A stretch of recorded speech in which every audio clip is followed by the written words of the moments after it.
Good morning.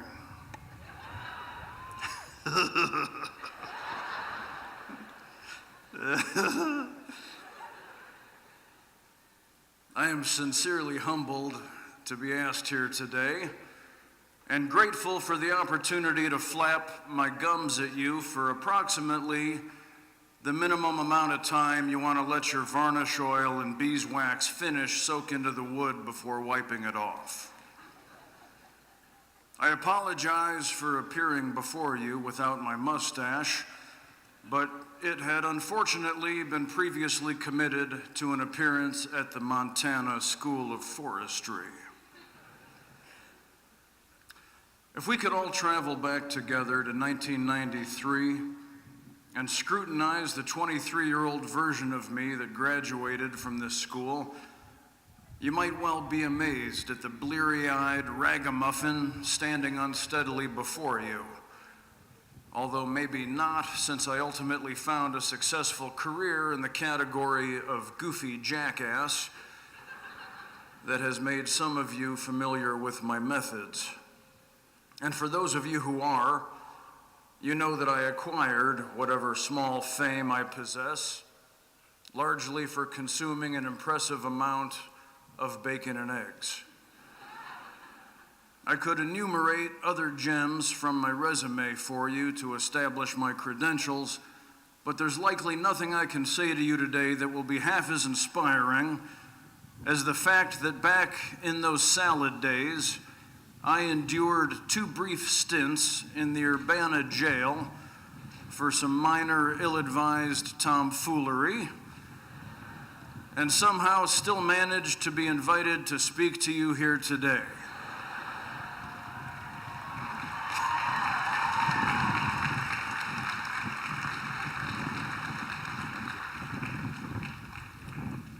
I look upon you now, and I am moved, for you are as well tasseled and bright a crop as these cornfields have witnessed, and that gives me hope. Today, we eject from this cozy nest of academia over 13,000 of you in 189 majors who have come to this school from all over the country and even all over the world to ready yourselves for a fruitful career in the realm of adulthood.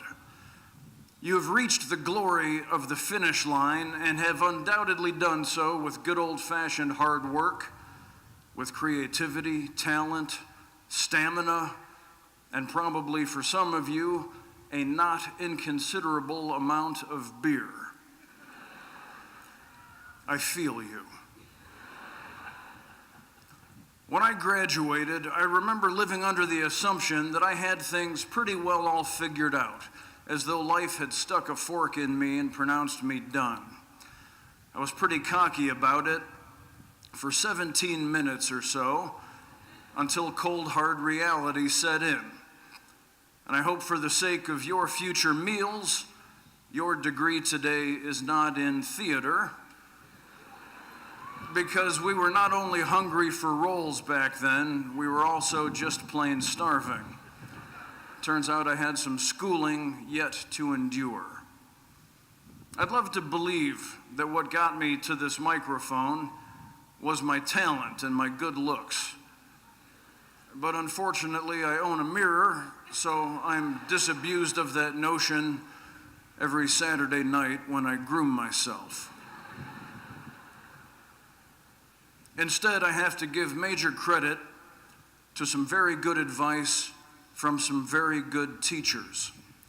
Now, here's some good news for you. Your schoolwork is all done. That's right. However, your life's work is just beginning. And that's actually the good news part, because if you play your cards right, you will choose for yourself work that you love, which I know for a fact has not always been the case with your class assignments. Your calling, once found, will continue to supply you with teachers. Only these instructors will be more like those Jedi types who tell you the secret shortcuts to the end of video games. I'm sorry to rely upon a reference so unseemly as a video game, but I'm trying to come across as relatable to you charismatic tadpoles.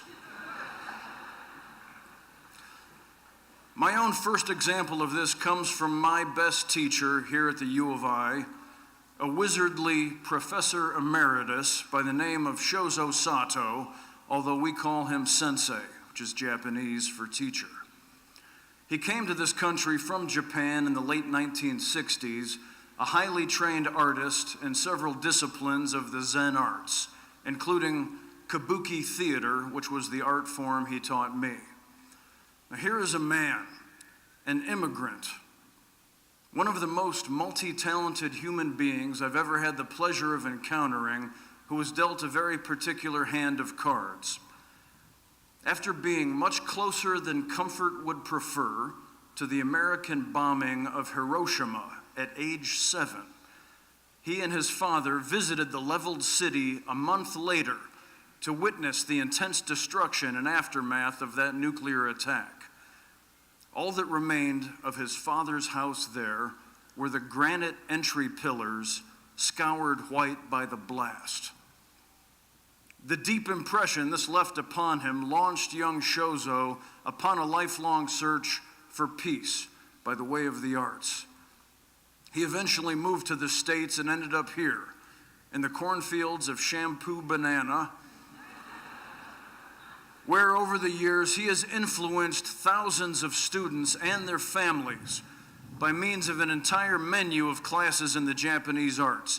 And when I think about the desolation of that unreal bombed landscape witnessed by Sato Sensei, and the life that he chose partly based upon that observation, he seems to me like one of the first bright blossoms that managed to stubbornly poke up through the bleak rubble of a war zone to remind us that beauty and light are also possible. Now, as great teachers do, he curated his life. He tended his own garden, both literally and figuratively, in a way that the produce of his life and labor became the tomatoes and the sweet corn by which we, his students, were nourished, while he also taught us to garden for ourselves, even as he gave us the seeds with which to start. To this day, I wield a whole pouch full of these poetic tulip bulbs in the form of Zen philosophy, but here's the one that I love the most. Now, this is going to sound like a peculiar thing to say to a group of 13,000 graduates on the very day that you were finally officially done attending classes, but the advice is quite simply to maintain the attitude of a student. We're all in this stadium human beings, all of us, which means that we're all flawed by definition. The realization of this truth is a great freeing baseline for the musical of your life's pursuit, whether that turns out to be a straightforward Sousa march or the most licentious reefer-fueled jazz. Every single day is another opportunity for learning, for further improvement. If you mistakenly think you've finished learning because you've mastered your craft or just turned in all of your term papers, well, then you open the door for bitterness to take hold. Instead, you want to cultivate an openness to the world, to start the daily good work of being alive with the presumption that you still need to learn things, not teach them. You need to start your conversations with a welcoming stance of anticipation, not a defensive crouch. Assume the person you're speaking with knows something you don't, and be eager to learn it. By maintaining the attitude of a student, you afford yourself the opportunity to consistently improve your situation and that of your loved ones for the rest of your days. You can become better at your job, or hugging your family, or gardening, or speaking Spanish, or driving defensively, or grilling delicious ribeye steaks, or all of the above. If today you cannot apprehend how these improvements will layer glory and satisfaction into your daily practice, then your apprehension is also something you can improve. The most obvious obstacle to trying in life, to stepping up to the plate and taking a swing at the fastball, and then the curveball, and then the dirty slider, and so on. The main hurdle to overcome, even should you have the courage to bunt, or take the pitch, or employ a run-on sports metaphor in a commencement address, is simply this: fear. Which brings me to the other best teacher whose influence upon my time here can only be described as formidable. His name is Dr. Robin McFarquhar, PhD, and he used to teach movement and mask work in the theater department, which doesn't go very far towards accurately describing his contribution. Those phrases call to my mind images of black turtlenecks and interpretive dance, both of which we indulged in, make no mistake. But it would be more evocative and accurate to say this of Dr. McFarquhar: he taught me to fight with a sword, or swords, namely a court sword, saber, rapier and dagger, katana, the one- and two-handed broadsword, not to mention the quarterstaff, and hand-to-hand. Picture, if you will, Mel Gibson in Braveheart, and then look slightly to the left and behind him to spot his decisively more intelligent but no less tenacious little brother. Scrappy as hell, but he also keeps the books for the clan. A fun fact for further context: Robin actually auditioned for the role of Gandalf, but they told him he looked too wizened. He grew up in the clammy gray embrace of Dickensian poverty in London's East End, the first in his family to attend college, and was an exceptional pole vaulter who saw his Olympic dreams dashed by a back injury. Well, this led him to a study of sports medicine, which brought him right here to Champaign-Urbana by covered wagon, no less, which must have been hell on his back. To pursue a master's degree in kinesiology, which he followed up with a PhD, which I'm given to understand is a yet even more prestigious degree. After a couple of slight contortions, he found himself on the faculty of the theater department, where he's been changing lives for 34 years, and he's now officially the chair of the acting department. Another immigrant. He has also worked as a professional fight choreographer all over the country, teaching thrusts and parries to the likes of Mark Ruffalo, Denzel Washington, and myself, the Big Three.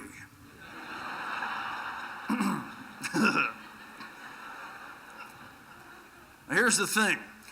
Robin was the kind of progressive teacher who does a hell of a job teaching his or her subject, sure.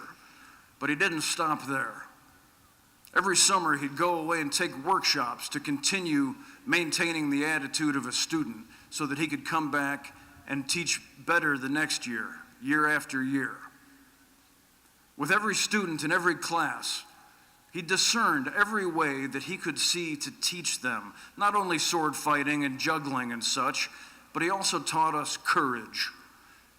Under his guidance, we were invited to take a good, honest look at ourselves, and instead of seeing the deficits that were constantly being pointed out by popular culture, advertising, and fashion, not to mention our acrimonious siblings, he suggested that we instead recognize the exceptional value of the unique and magical human animals that we were and the beautiful souls therein, however flawed.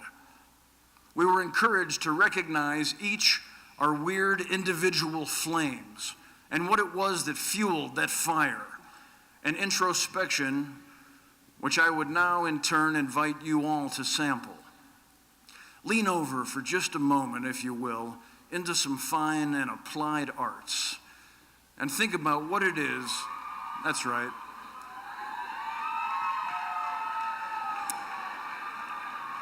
Dionysus in the house. Think about what it is that you hope to do in your lives. and how your time here has prepared you to do that or not. There's a lot of safe choices that you can make from here on out, and that's fine. Perhaps you'll end up complacent at best. But there are scarier, harder choices that once faced down might yield you more substantial happiness and therefore far greater success. Not success determined by your bank account or the fancy car in which you can cruise the strip on Saturday night, but by the thrilling of your hearts, and by the smiles on the faces of your loved ones, and by the warm fellowship of your neighbors and your community. I can tell you with great confidence that the easy way is seldom the right way. Robin taught me to have the guts to recognize and subsequently value my idiosyncrasies and learn to exploit them to my advantage rather than shy away from them. I talk too slow, and I can eat a lot of breakfast food. That's my bag, and it's going great. Which brings me now to focus upon one of our most valuable but under-celebrated attributes, our flaws, and the resultant mistakes they can cause us to make. And also my next teacher, a farmer and writer who lives in Kentucky and who has more common horse sense in his left work boot than I could ever aspire to. His name is Wendell Berry. I found him through reading his books of my own volition, which is something I encourage you to do and keep doing in the years to come, even though they have not been assigned. I'll tell you what, I will make you that assignment right now. And it doesn't have to be actual books. You can choose the medium. I just entreat you to browse in the great public library of life. Make your choices, make your selections, and then consume them with gusto. If it's not books, then people, or leaves on the trees, or sausages, or buildings, or a sampler plate of all those, dealer's choice. But believe me when I tell you that what matters is that you make those selections. Don't let apathy get a hold of you by the ankles and drag you down to a life in the pub, because that way lies depression. Or so I have read. Ahem. Wendell Berry wrote, now take a breath, this is poetry coming at you. It may be that when we no longer know what to do, we have come to our real work. And when we no longer know which way to go, we have begun our real journey. The mind that is not baffled is not employed. The impeded stream is the one that sings. And one of the most important misconceptions pervaded by our modern consumerist society is the ignominy contained within the social media phenomenon known as the epic fail. However, I would argue that if you're not making mistakes, you're not living. And if this is true, the only fails worth a damn are the ones that are the most epic. Now, I'm not suggesting you should try hang gliding off the student union or take a skinny dip in the Sangamon River in February or something. I'm just saying that big swings are often worth taking. You shouldn't let the threat of a big miss stop you from taking them. The misses, in fact, may be worth more than the hits. If you would hope to wring the full possible flavor out of your life's journey, then you had best pick some challenges and get started. But enough philosophical twaddle. It's high time we swing the focus back to woodworking. When you set out to build, let's say, a walnut dining table, you sketch up your design, if you're intrepid, or if you're wise, maybe you choose some plans published by an accomplished woodworker who already went ahead and solved a lot of the mistakes beforehand for you. Now, once you have your design, you need to acquire your materials. And at this juncture, the sagacious woodworker immediately assumes that he or she is going to make some mistakes. which means that if your design calls for 4 planks of walnut, then you purchase 6 planks. Even if you're experienced at life, I mean woodworking, and less prone to making amateurish errors, over the years you've come to understand that sometimes all of your planning and foresight can be, however flawless, immediately undermined by Mother Nature. When she, for example, hides a weak pocket of bark right inside that board that looked like it would become 2 perfect table legs, but when you slice it open to reveal the pernicious anomaly, the once valuable plank is reduced to kindling and you are reduced to tears. So to foresee and then prevent such traumas, you buy a couple of extra boards. Afford yourself the time and materials to make mistakes, because you're gonna if you're doing it right, and your walnut tables will prosper every time. Woodworking, and really all the fine arts, are a great analogy for life itself, because you quickly come to understand that your work can never be perfect. No matter for how long you sand it, it can never be perfect.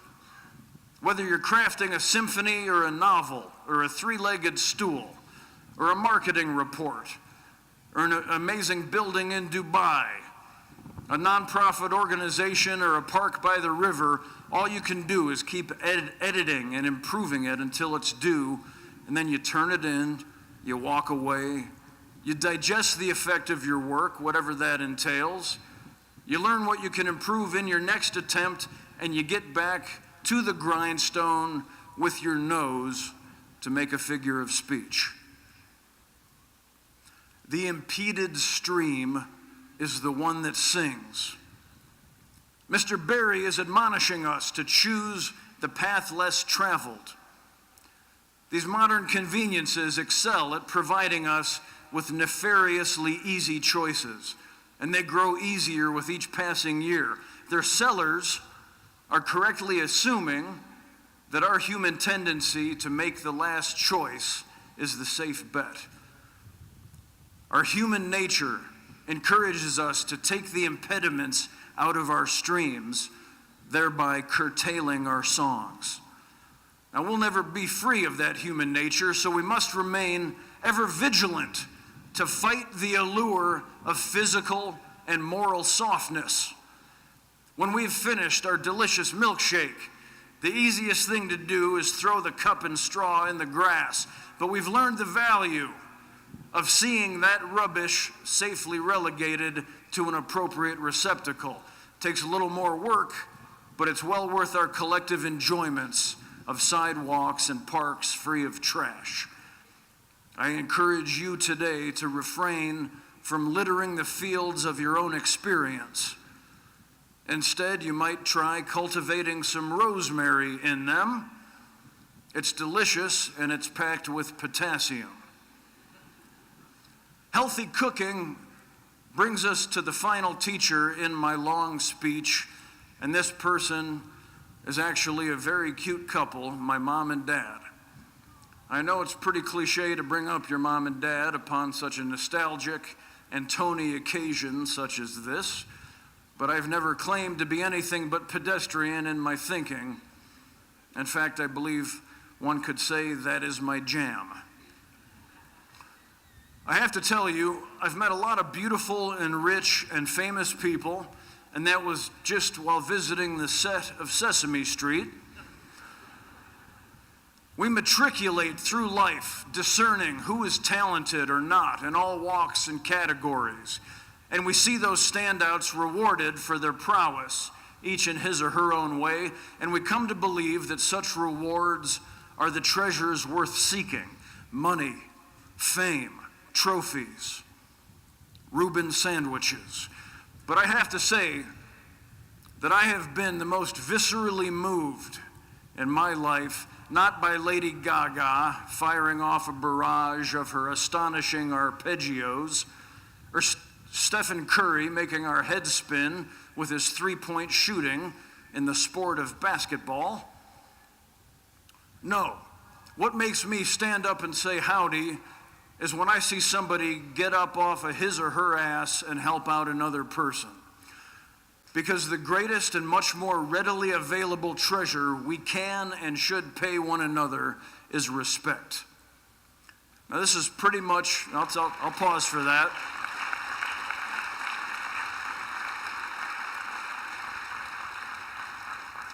This is pretty much all my mom and dad do when they're not dancing a rousing polka or playing euchre. They're not capering clowns, so I wasn't receiving a lot of guidance from them as regarded my own particular life path. But their gentle and consistent tutelage of a more profound and benevolent nature still took root. They told me and my siblings to tell the truth, to treat every other person with the best manners that we could muster, and to work hard. If you're gonna do a job, do it right, was our household motto.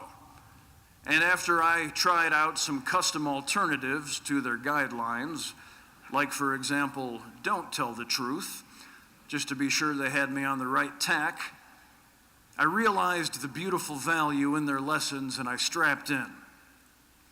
I may not know much about a lot of things, like fashion or manscaping, but I can tell you this with the authority of my 46 years of labor.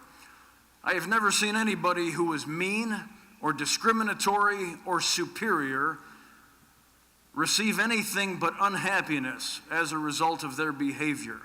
And I've never seen anybody who had good manners and equitable treatment for his or her fellow humans that didn't make a whole passel of people happy.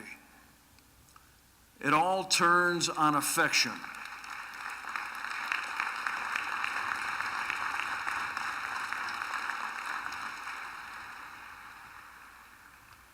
It all turns on affection. This whole incredible organization. We bring up our youngsters and we teach them, and then we send them off into the world to eat bacon and eggs on television. It all turns on affection. That's Wendell Berry again. And I know I'm mixing my teachers now, but just sit down. We're almost home. I want you to think about that.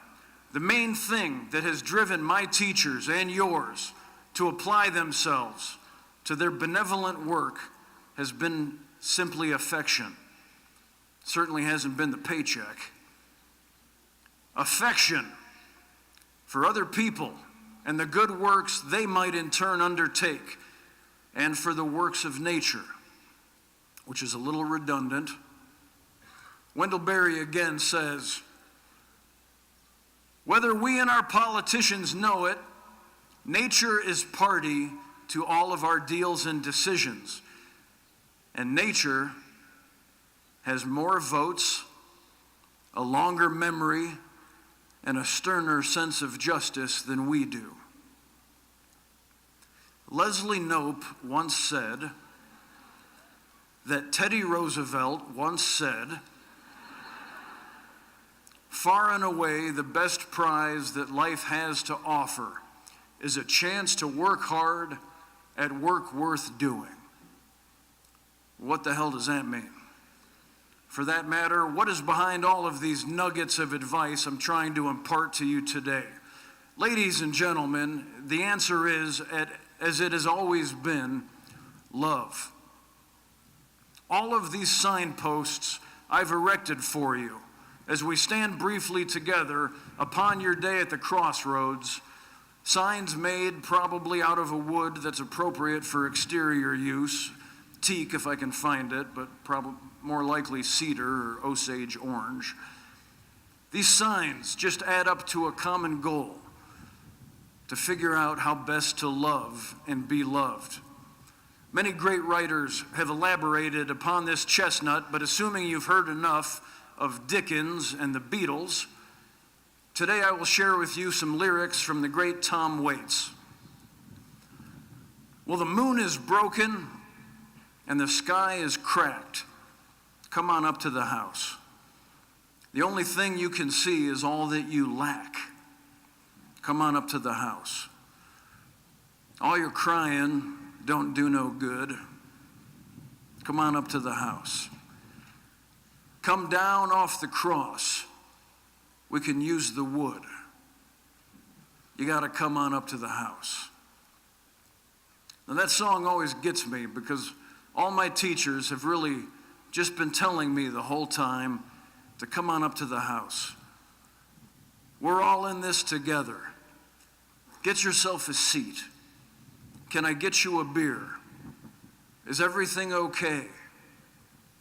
That is what I think of when I think of working hard at work worth doing. That's the recompense. Do you have clean water? Are your kids safe? What can we do for you? Yes, I have beer. If that's not love, and if that's not good work, I will eat my square blue hat. Here's a little more good news. You can always be looking for teachers. Surround yourself with teachers, smart people, funny people, interesting people who come from different places and have seen different things. You've just spent 4 years surrounded by actual teachers, sure, but also peers and lovers and classmates who taught you through friendship or osmosis or trial and error. You're not done with teachers when you leave this campus, and if you're lucky, you'll be surrounded by teachers for the rest of your life. I got one of the foxiest and smartest teachers I ever met to marry me. Try that one out if you can pull it off. It's highly recommended.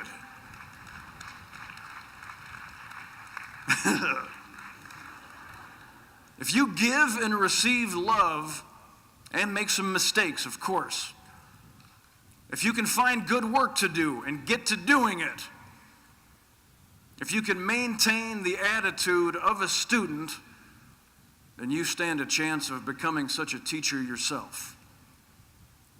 13,073 of you are earning your degrees today. Now, I literally cannot imagine what you will achieve, because for one thing, I am very dumb at chemistry. But you will feed us and heal us and clothe us and advance and delight us in so many ways. You will legislate the slag back out of our streams. You will also sweep floors and drive buses and shingle roofs and teach kids to ride bikes and use a dovetail chisel. And you will know that these occupations are as imperative as the rest. And sure, there will be a few duds among you. That can't be helped. I've been a dud myself at times, and I can assure you that it doesn't last. It gets better. If things do seem hopeless, find a teacher. And then maybe you can become that one bright blossom poking up defiantly through the rubble.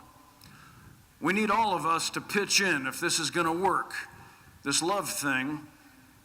So take these expensive, hard-won degrees and use them to administer affection to the rest of us and teach us. And so the time has come to wipe the excess varnish from our walnut table. Please don't forget to properly dispose of your oily rags. With the exception of Wendell Berry, all of my aforementioned teachers are here with us today. And so, as I congratulate you on your magnificent achievement, I will ask you to make a noise of gratitude with me in their direction as well, as I sincerely and finally pronounce, bully for you.